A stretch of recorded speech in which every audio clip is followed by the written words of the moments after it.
Nous sommes de retour avec nos chers invités, Lieu Magloire Kemayo et Adam Adjronou.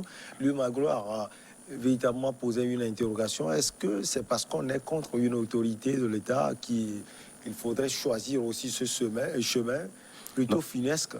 C'est triste. C'est l'image finalement de Haïti et surtout la fonction du chef de l'État. Oui, et de rien au monde, donc rien ne serait justifié l'éruption du politique parce que nous n'avons pas, disons, les mêmes opinions sur la manière dont le pays est gouverné et qu'on va jusqu'à appeler un mercenaire pour venir donc abattre un président. Si tel est le cas, moi je pense que au niveau des institutions sous-régionales, il faudrait naturellement donc qu'il y ait une coordination pour que ces actes-là, si naturellement donc les enquêtes aboutissaient et que les gens sont reconnus donc coupables en lien donc avec ces contestations liées donc à l'assassinat du président, il faudrait naturellement que la rigueur soit de mise, que ces gens-là soient fortement, disons, condamnés pour éviter qu'à l'avenir donc de ces gens de... Puisque vous savez, la grande interrogation, c'est l'effet de contagion que nous avons la plupart du temps.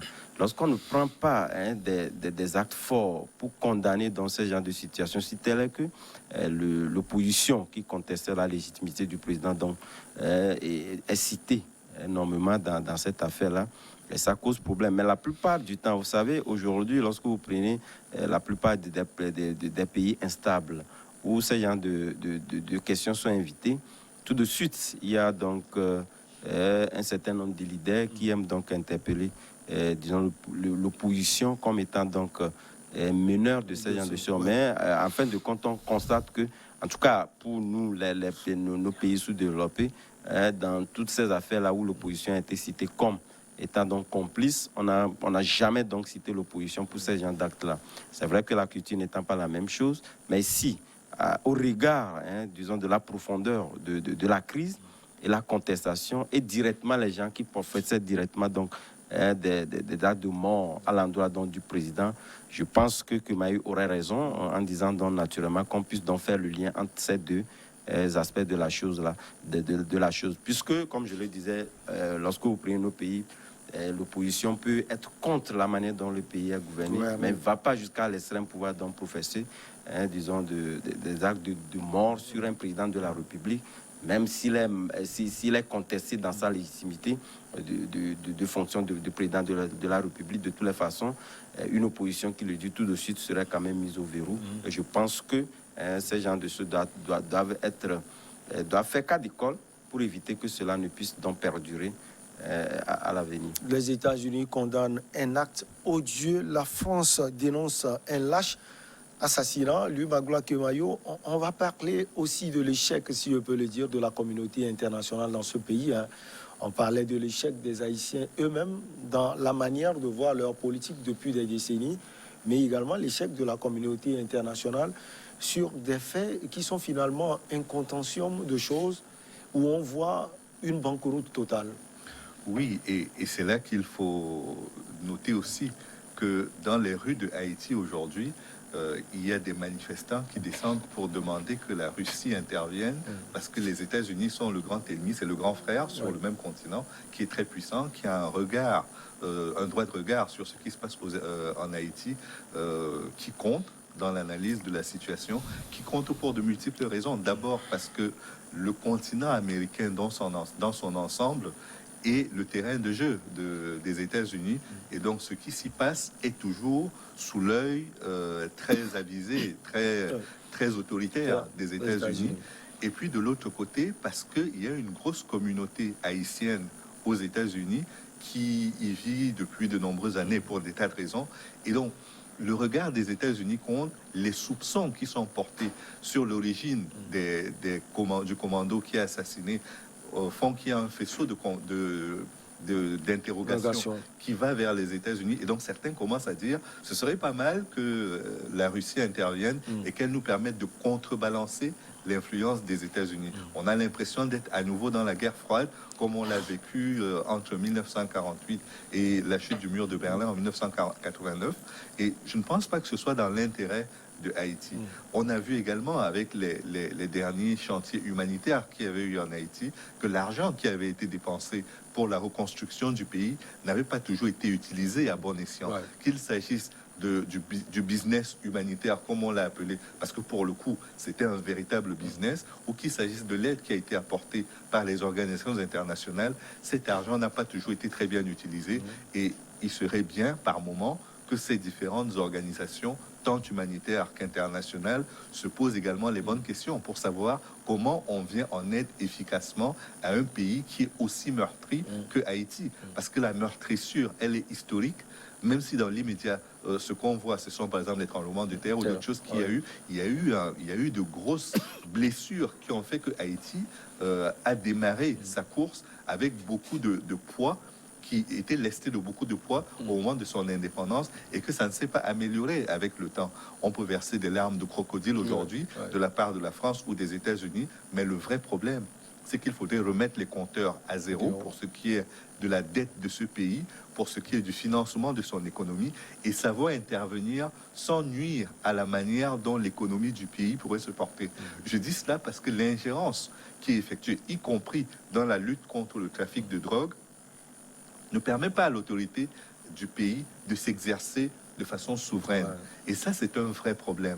Parce que si on obéit aux règles qui sont fixées par le FMI, par la France, par les États-Unis, et que finalement, ce sont ces pays-là qui les ont fixés, mais n'en payent pas le prix, il y a une distorsion dans la réalité de la responsabilité, et ce n'est pas normal. Soit c'est Haïti qui applique les règles jusqu'au bout, et ses autorités en répondent, ses populations aussi, soit ce sont les partenaires techniques et financiers, à la fois des organisations internationales, de la coopération bilatérale, qui imposent les règles et qui en répondent également. Sinon, on est dans une espèce de jeu de rôle où tout le monde est coupable, mais personne n'est responsable.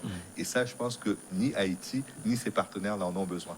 Adam, on a vu récemment le défunt président Jovenel Moïse avec le président turc Recep Tayyip Erdogan. Et on dit qu'il est proche également de la Chine et d'autres pays. Ça peut nous dire quelque chose, cet assassinat. Oui. Je pense que ce sont tous ces aspects-là qui font dire aujourd'hui que les États-Unis ou carrément, oui, les États-Unis, pris dans sa globalité, sa stratégie politique concernant donc le Haïti, peut en être pour quelque chose. Et tout à l'heure, lorsque Mayu parlait du fait que on a lancé un appel à faire intervenir la Russie, et ça va être très très difficile pour la simple et bonne raison que les États-Unis n'aimerait quand même pas que la Russie puisse donc trouver un allié plus proche de lui.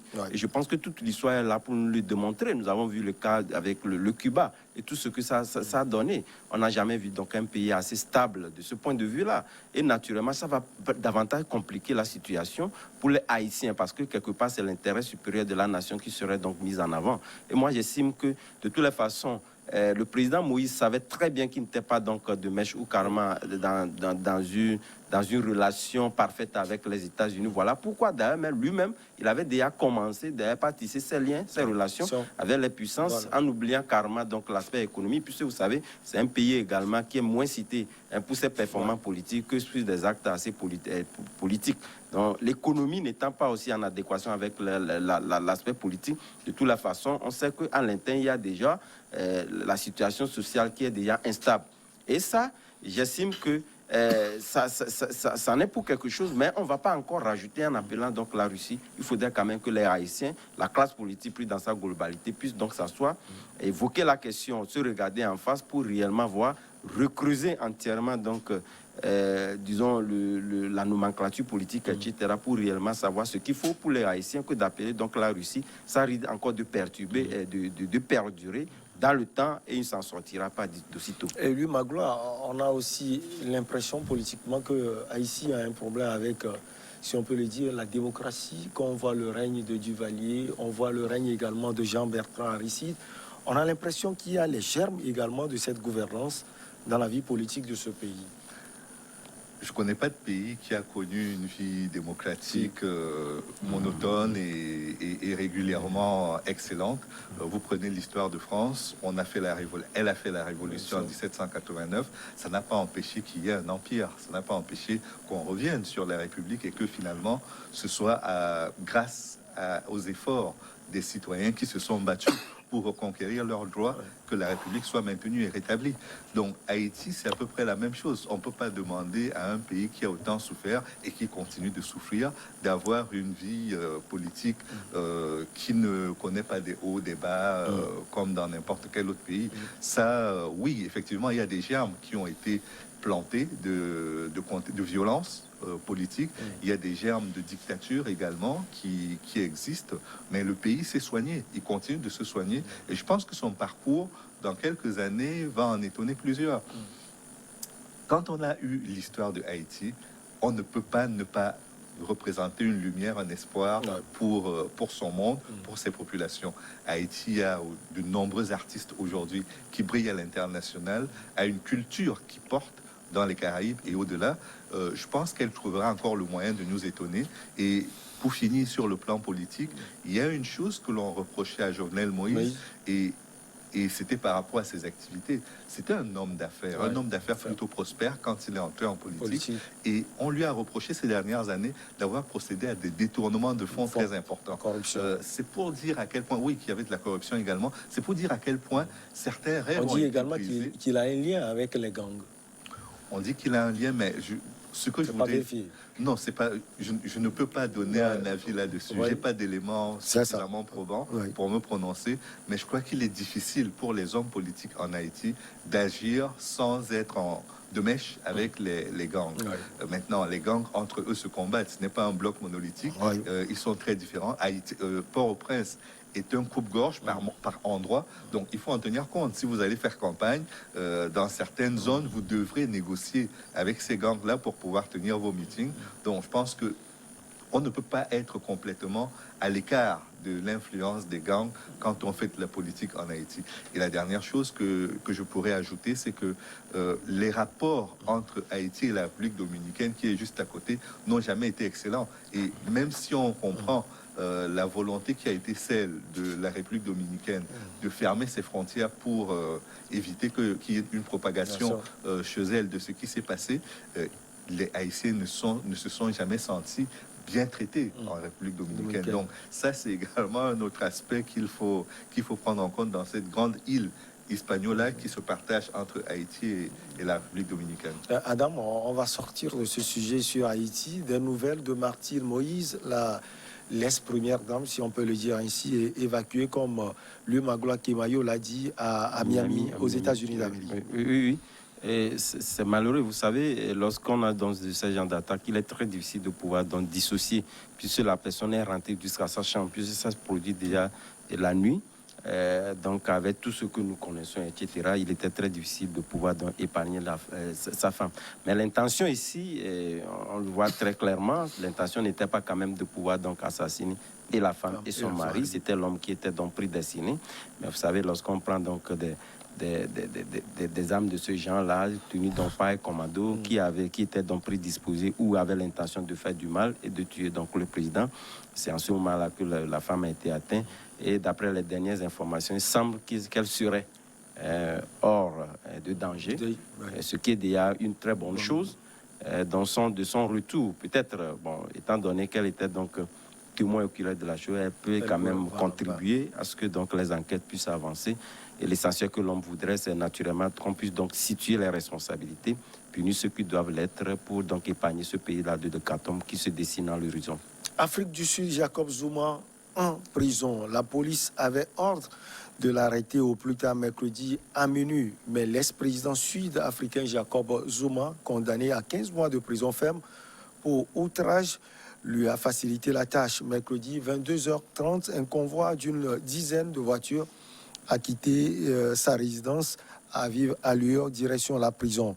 L'ex-président condamné pour avoir obstinément évité de répondre aux questions d'une commission d'enquête sur la corruption n'a été vu ni entendu. La nouvelle est tombée par Tunt. Le président Zuma a décidé de se conformer à l'ordre d'incarcération. Finalement, lui, Magloire Kemayo, c'est une bonne nouvelle. On a vu ce président, cet ancien président, qui défiait la justice de son pays. On l'a vu récemment avec ses partisans. Il a dit, j'imagine comment on peut venir me chercher alors que vous êtes là. Et quand je vois le nombre, c'est impossible. Oui, parce que l'Afrique du Sud a quelque chose à préserver, c'est sa démocratie. Et quand on a un ancien président de la République, ce qui n'est pas rien, c'est-à-dire il a incarné les institutions, c'est lui qui devait la défendre, la Constitution, et s'il est le premier aujourd'hui à la violer ostensiblement, à piétiner la justice et à avoir une attitude vis-à-vis des juges qui n'est pas respectueuse, je pense que c'est un très mauvais exemple qui est donné. Donc je pense que Jacob Zuma est revenu à la raison, il a compris qu'il était important de préserver l'image de son pays et également la démocratie, préserver la démocratie de son pays en montrant qu'il y a une séparation des pouvoirs qui est saine et qui fait que quand on est accusé, quand on est présumé, quand on est accusé de quelque chose, on est présumé coupable. On ne va pas à l'abattoir, on y va en sachant que le droit sera dit et on a les intérêts qui sont les siens seront défendus par un avocat et on ne sera pas accablé. S'il y a des preuves contre vous, vous serez condamné. S'il n'y a rien, comme pour Laurent Gbagbo à la Cour pénale internationale, vous rentrerez chez vous. Donc, Dieu merci, Jacob Zuma l'a compris. Il est allé se rendre à la justice. Maintenant, le travail peut commencer de vérité. On dit qu'il est un impétrant, Adam, dans la ruse juridique. On dit également qu'il est populaire.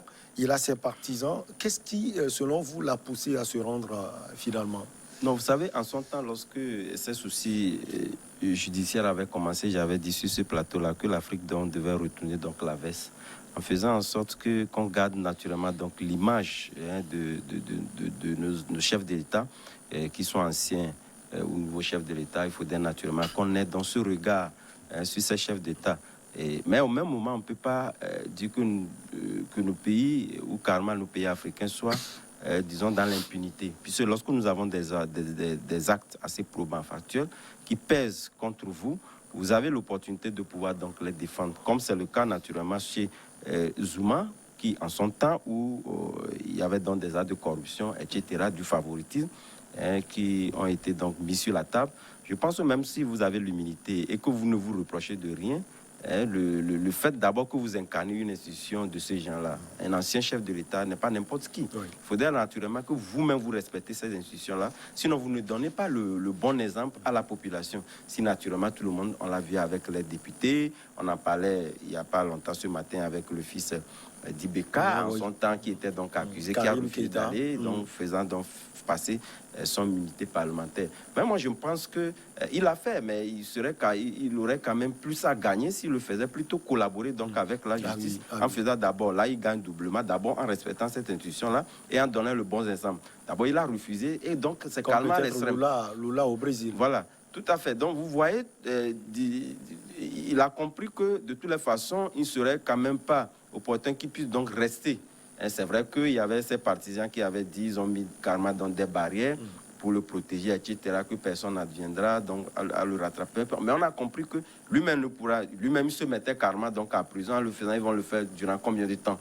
Ces gens-là est-ce qu'il aura suffisamment de moyens pour prendre soin d'eux pendant combien de temps? De toutes les façons, il finira par être arrêté. Donc, je pense que c'est qu'il a fait un discernement. Il a compris naturellement que même s'il ne continuait pas à résister, il ne pourra pas donc résister à vie. Il faudrait naturellement donc qu'il puisse donc collaborer avec la justice en se rendant. Malheureusement, c'est autant, mais mieux vaut tard que jamais. Il faudrait naturellement que lorsque même une immunité dont vous couvre, il faut naturellement que nous respectons les institutions que nous-mêmes nous sommes données, ce qu'il a failli en son temps, et je pense que il a fait au dernier moment. Bon, on ne peut qu'applaudir, mais naturellement, donc c'est la justice qui a parlé, il faut donc le respecter. Chers amis, le ministère de la Police a confirmé qu'il a été placé en détention. Ce n'est pas un aveu de culpabilité, a toutefois souligné le porte-parole de Jacob Zuma, Mouenale Mani. Des soutiens ont afflué pour l'ex-dirigeant de 79 ans. Est-ce que ces soutiens vont peut-être pousser l'actuel président Cyril Ramaphosa à voir sa situation, c'est-à-dire la situation de Jacob Zuma? Encore une fois, c'est une histoire de démocratie. Il faut qu'il y ait une séparation des pouvoirs et que cette séparation soit très étanche. Peut-être grâce présidentielle. On en trouve également. Il doit d'abord être jugé. S'il est jugé et condamné, on peut envisager une grâce présidentielle. Mais pour l'instant, on est très loin du compte. Et il fait partie d'un mouvement, l'ANC, qui a quand même incarné la lutte pour la liberté et les droits des citoyens en Afrique du Sud. On ne peut pas être à l'opposé de cet idéal qui a été celui de l'ANC pendant de nombreuses années sous l'apartheid et qui est resté le sien en dehors de l'apartheid, même s'il y a eu beaucoup d'affaires qui ont concerné les dirigeants de l'ANC et qui n'étaient pas toujours, qui ne sentaient pas toujours le respect des droits et des institutions. Donc je pense qu'il est important aujourd'hui que l'ANC montre l'exemple en punissant dans ses rangs et en facilitant surtout le travail d'enquête des juges et des policiers sur ces affaires-là pour qu'on n'ait pas l'impression qu'elle couvre l'impunité, qu'elle encourage l'impunité. Et le président Cyril Ramaphosa en tête doit s'arranger pour que ce travail de la justice se fasse dans la plus grande liberté et dans le plus grand respect des droits et de Jacob Zuma et de la justice. Je reste avec vous. Lui, Magloire Kemayo, on a l'impression qu'il y a une lutte de clan également au niveau de l'ANC et qui engendre tout finalement. L'une des filles de Jacob Zuma a ironisé d'ailleurs sur les réseaux sociaux que condamner quelqu'un qui a lutté et qui a passé 10 ans de prison avec l'ancien président Mandela, et ce n'est pas possible. Non, on ne doit pas être étonné de cela. Quel que soit le pays au monde que vous prendrez, vous aurez toujours des gens qui ont cette attitude-là, que ce soit au niveau familial, au niveau amical ou au niveau partisan. Vous aurez toujours des gens qui diront que la justice doit circuler, il n'y a rien à voir concernant des personnes qu'ils soutiennent ou qui leur sont chères. Donc, je ne donne pas trop d'intérêt, je n'accorde pas un intérêt particulier aux déclarations faites par les enfants ou par des partisans, parce qu'ils sont dans leurs droits, ils sont dans leur rôle. Ils soutiennent quelqu'un qui leur est cher, quelqu'un pour lequel ils ont eu énormément d'admiration, mais ils ne sont pas les seuls à avoir eu de l'admiration. Et c'est pas parce qu'on a de l'admiration pour quelqu'un qu'on doit fermer les yeux sur ces écarts de comportement. C'est le cas de Jacob Zuma. Il a eu des écarts de comportement qui sont condamnables. C'est pour ça que la justice s'intéresse à lui. Et quand la lumière sera faite, tout le monde en sortira grandi. Et sa famille biologique, et la famille politique, et l'État, l'Afrique du Sud, dans son ensemble. Parce que s'il y a un pays aujourd'hui sur le continent africain dont on salue le travail de la justice, c'est bien l'Afrique du Sud. Et donc ce serait malvenu aujourd'hui d'avoir un comportement de complaisance ou de bienveillance vis-à-vis de quelqu'un pour lequel il y a des reproches établi. C'est-à-dire c'est pas seulement par rapport à l'argent qu'il aurait pris dans les caisses au niveau de l'Afrique du Sud, c'est par rapport à des contrats qui ont été signés, c'est par rapport à de la corruption vis-à-vis de certains acteurs économiques qui l'ont financé de façon illégale. Il y a quand même un faisceau d'accusations importants sur lequel il faut faire toute la lumière. Adam, quand on voit les incartades et quelquefois les luttes de clans au sein de l'ANC, on se dit si tous ces éléments n'ont pas d'empreinte sur la vie politique finalement de l'Afrique du Sud. Non, c'est de bonne guerre. C'est vrai que l'ANC aujourd'hui, je pense que lorsque nous prenons l'ANC, comparé aux autres partis politiques dans tous nos pays africains, c'est un parti politique qui a été naturellement donc stable et homogène d'un point de vue idéologique. Mais c'est vrai que c'est un parti politique interne qui est traversé également par des mouvements de clans, etc. C'est pourquoi je parlais donc de bonne guerre. Mais sauf que je pense que même si on a eu à prendre parti dans la lutte d'apartheid, ce n'est pas une motivation, en tout cas suffisante pour que vous ayez donc des traitements de faveur. Et lorsque vous venez donc à commettre des bévues sur la gouvernance du pays, parce que quand même on parle d'un chef d'État qui a eu donc à un moment donné de sa gouvernance à avoir donc des combines donc avec des sociétés, qu'elles soient donc étrangères ou des sociétés locales, ce qui est déjà une mauvaise chose. Ça voudrait dire que lui-même avait pris donc parti sur ce traitement donc de faveur ou en octroyant donc des contrats de faveur à des sociétés et en contrepartie donc tirer le meilleur profit comme il a eu à le faire.